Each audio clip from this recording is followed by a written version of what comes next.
জয় রাধে, জয় নিতাই চৈতন্য। আশা করি ভগবানের কৃপায় খুব ভালো আছেন এবং আনন্দিত আছেন। ভগবানের কথাই একমাত্র আমাদেরকে পরম আনন্দ প্রদান করতে পারে। এই জগতের মধ্যে সত্য সনাতন ভগবান, সুন্দর ভগবান, আনন্দময় ভগবান। আমরা সেই ভগবানের কথাই আলোচনা করছি শ্রীমদ্ ভাগবতামৃত ভাগবত মহাপুরাণ শ্লোক এবং অধ্যায় পর্যায়ক্রমে। আগের দিন আমরা দ্বিতীয় অধ্যায়ের 10তম শ্লোক পর্যন্ত আলোচনা করেছিলাম। আজকে আমরা 11তম শ্লোক আলোচনা করছি। 11তম শ্লোকে কি বলা হচ্ছে আমরা অবশ্যই আলোচনা করব। চলুন প্রথমে আমরা 11তম শ্লোকটি আস্বাদন করি, এরপর আমরা 11তম শ্লোকের বিস্তারিত ব্যাখ্যায় পর্যালোচনা করব। 11তম শ্লোকে নারদ মুনি কি বলছেন?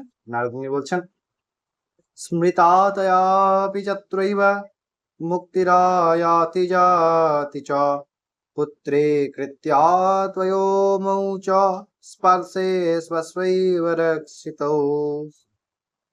অর্থাৎ আগের শ্লোকগুলিতে নারদ মুনি পর্যায়ক্রমে যে বললেন যে ভগবানের ভক্তগণের যে হৃদয়ের প্রেম বা ভক্তি, সেই ভগবত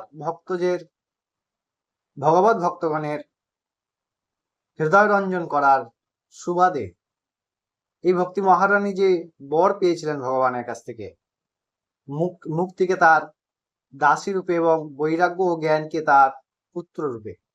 কিন্তু কলিকালের প্রভাবে এই মোক্ষ বা মুক্তি মুহ্যমান হয়ে পড়েছে, তাই তাহা বৈকুণ্ঠে গমন করেছেন। কারণ এই কলিযুগে যারা ভক্তি করেন, ভক্তির অভিনয় একরকম আর সত্যিকারের ভক্তি করা একরকম। এখানে ভক্তি কোনো ক্যারেক্টার নয়, চরিত্র নয়, এখানে ভক্তি ভগবান এবং ভক্তের সম্পর্ক। এই ভক্তিকে মাধুর্য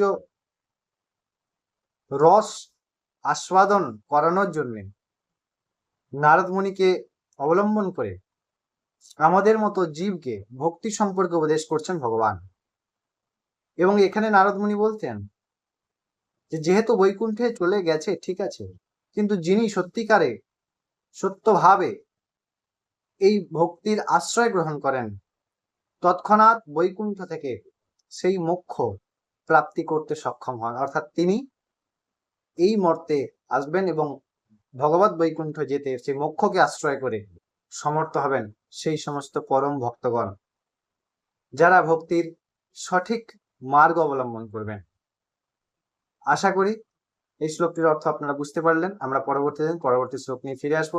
সবাই খুব ভালো থাকুন, আনন্দে থাকুন। জয় রাধে।